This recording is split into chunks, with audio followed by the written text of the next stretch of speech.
अभी हम कांग्रेस मुख्यालय 24 अक्टूबर रोड पर हैं और कांग्रेस ने प्रेस कॉन्फ्रेंस बुला रखी है। 5 राज्यों के चुनाव में कांग्रेस की करारी हार हुई है और संबोधित करने के लिए प्रदीप सुरजेवाला जी और प्रमोद झा जी उपस्थित हैं। आइए हम देखते हैं। आने वाले मुद्दे उनसे उठकर जनता की जिंदगी से जुड़े सार्थक मुद्दे, राहुल गांधी जी हो, प्रियंका गांधी जी हो, वो कांग्रेस के हर नेता, हमने ये प्रयास किया कि वो मुद्दे चुनाव का केंद्र बिंदु बने। बेरोजगारी हो, वो कमर तोड़ महंगाई हो, वो डूबती अर्थव्यवस्था हो, वो शिक्षा हो, सड़क हो, बिजली हो, स्वास्थ्य हो। परंतु लगता है प्रथम दृष्टि से कि भावनात्मक मुद्दे जनता के इन सार्थक मुद्दों पर हावी हो। पर जैसा मैंने कहा, प्रजातंत्र में जनता का निर्णय सर्वोपरि है और मैं इस मन से न जनता के निर्णय पर, न उनके न्याय पर, न उनके विवेक पर कोई प्रश्न उठाऊंगा। मुझे लगता है कि कहीं ना कहीं एक जागरूक पत्रकार के तौर पर आप सबको भी इस सवाल का जवाब ढूंढना चाहिए। दूसरी बात आपने कही, पंजाब में नेतृत्व बदलाव की। पंजाब में 4.5 साल से एंटी इनकम्बेंसी थी और 99.9% विधायकों ने एक स्वर से वहां नेतृत्व परिवर्तन की मांग की। हमने केवल उस मांग को स्वीकारा, हमने उससे ज्यादा कुछ नहीं किया, क्योंकि अगर मैंने इस सवाल का जवाब पहले भी दिया है कि अगर वो मांग ना स्वीकारते तो फिर आप बोलते कि कांग्रेस का शीर्षतम नेतृत्व है वो ऑटोक्रेटिक है, वो विधायकों की बात नहीं सुनते। और 111 दिन की सरकार में सरदार चरणजीत सिंह चन्नी ने, जो एक साधारण दलित परिवार से आते हैं, एक सबल नेतृत्व भी दिया, एक बेहतरीन सरकार भी दी और वो सारे निर्णय जिनका और लोग वादा करते थे, सरदार चरणजीत सिंह चन्नी और कांग्रेस पार्टी ने जमीन पर उनका क्रियान्वयन कर दिया। अब कोई ऐसा निर्णय नहीं बचा जो किसी पार्टी ने वादा किया हो जो कांग्रेस ने उसका क्रियान्वयन जमीन पर ना कर दिया। जैसा मैंने कहा, सब नेताओं को पंजाब समेत अब अंतर मंथन और आत्म विश्लेषण करने की आवश्यकता है कि कहीं हम सब उस टहनी को तो नहीं और पेड़ को तो नहीं काट रहे जिसकी टहनियों पर हम बैठे, और व्यक्तिगत प्रतिस्पर्धा कहीं दूसरी पार्टियों के फायदे और खुद की पार्टी के नुकसान में तो नहीं बदल गई है। उस सत्ता की आकांक्षा इस हद तक, इस कदर तो नहीं बढ़ गई कि हम विरोधी की मदद और खुद के पक्ष का नुकसान करने में लग गए। पार्टी के हर कार्यकर्ता, प्रदेश के हर नेता को इस पर चिंतन करना पड़ेगा। मैं मानता हूं इस स्पर्धा में कहीं उस पेड़ को तो नहीं काट रहे जिस पर हम सब बैठे।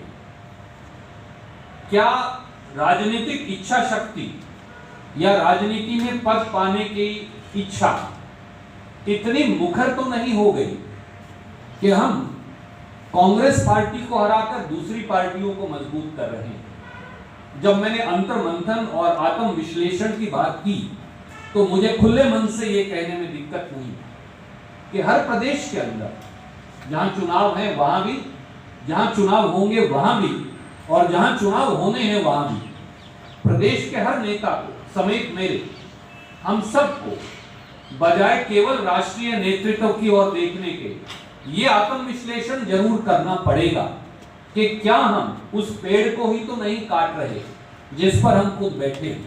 अगर हम उस टहनी को ही काट देंगे तो माफ कीजिए, पेड़ भी गिरेगा, टहनी भी गिरेगी और नेतागण खुद भी गिरेंगे, जैसा कई राज्यों के परिणामों से सामने आया। इसलिए आज इस मन से, बड़ी बेबाकी से और मुखरता से मैं ये कहना चाहूंगा, विनम्रता से भी कहना चाहूंगा कांग्रेस पार्टी के साथियों को कि हमें उन प्रांतों में भी जहां हम चुनाव हारे और उन प्रांतों में भी जहां भविष्य में चुनाव होंगे, हमें यह सुनिश्चित करना पड़ेगा कि व्यक्तिगत प्रतिस्पर्धा प्रजातंत्र की गरिमा के अनुरूप हो। जब वो राजनीतिक दल जिसके हम हिस्सा हैं उसी का नुकसान करेगी, जब उस पेड़ का ही नुकसान करेगी जिसकी टहनी पर हम बैठे हैं, तो वो व्यक्तिगत प्रतिस्पर्धा व्यक्तिगत नुकसान में बदल जाएगी, जिसका परिणाम हम सबको भुगतना पड़ेगा। Whether you will address this issue, number one. Number two, secular unity in states like Goa and Uttarakhand, which you analyze, has been completely frittered away, and that is allowed what has happened. And now you have to counter an AAP, not only in Punjab, which is taking over, but even in Himachal. So how are you going to answer these issues? My dear friend, today perhaps is not the day to minutely introspect, examine and immediately answer each one of your issues. I am not undermining anything that you are saying. Congress President Srimati Sonia Gandhi ji, within hours will be calling, very shortly she will be calling in a meeting of the Congress Working Committee, where all these issues will be discussed there. We have to do course correction. We have to introspect. We have to find a way ahead. And we have to ensure that people-centric issues continue to be relevant in our democracy. For if people's issues are dead, then that day will be the death knell for our democracy also. Forget about the Congress party. Congress party, Rahul Gandhi ji, Srimati Priyanka Gandhi ji, Congress leadership, we stood out in these 5 elections despite the fact that I am humble in my defeat. But we stood out for a fact that if there was one political party that was raising people's issues and saying let's move away from issues purely based on emotions, religious polarization, caste divisions, regional polarization, to issues that affect this country today, be it health, be it education, be it road and electricity infrastructure, be it availability of jobs, be it quality of education, be it runaway inflation, be it sinking of economy. We put them at center stage. Yes, I concede we have not succeeded today, but my temporary failure to put these issues in imagination of people of the 5 states is not a failure of these issues. These are issues that affect lives of people of these 5 states, as also rest of India, as also you and me, everybody sitting in this room. So we need to re-introspect and we need to re-examine and reimagine these issues as also ourselves. And Congress Working Committee will provide a way forward. Can I go to her and then I'll come back? Any other friends asked a question vis-a-vis the leadership issues of Punjab. And I said, why Punjab alone? In these all 5 states, as also in the states that are going to go to polls, the leaders in the states who are the real face of the party on the ground. In every assembly, there is a candidate of the Congress party who fights. In every district and block, there is an office bearer of the party, and more than one. In every state, there are PCC, CLP leaders and many other prominent leaders. Each one of us, forget about the just relying upon the leadership of the Congress party in the center.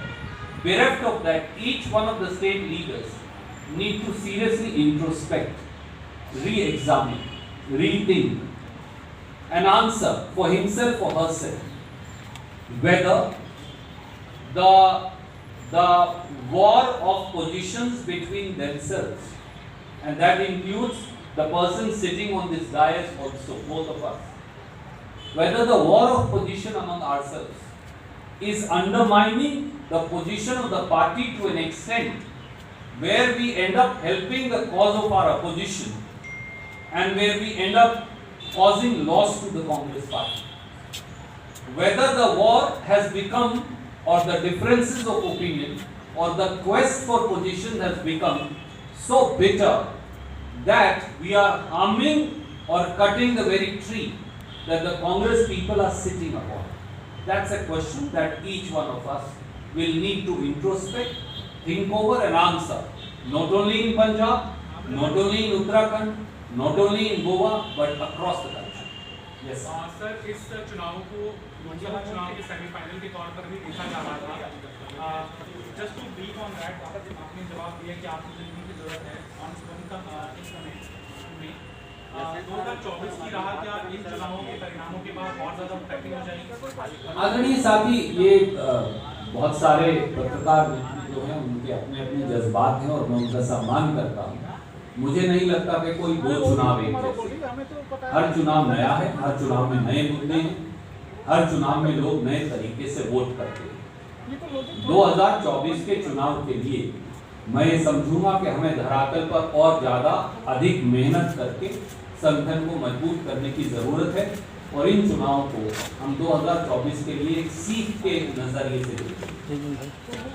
Sorry, 2019 में ली ही थी और बाकी सबकी जवाबदेही भी है और कांग्रेस कार्य समिति की बैठक बुलाने के पीछे यही लक्ष्य है कि नए सिरे से इन सारी बातों पर चर्चा हो, विश्लेषण हो और जो निष्कर्ष निकलेगा वो हम आपको बताएंगे। बहुत बहुत धन्यवाद।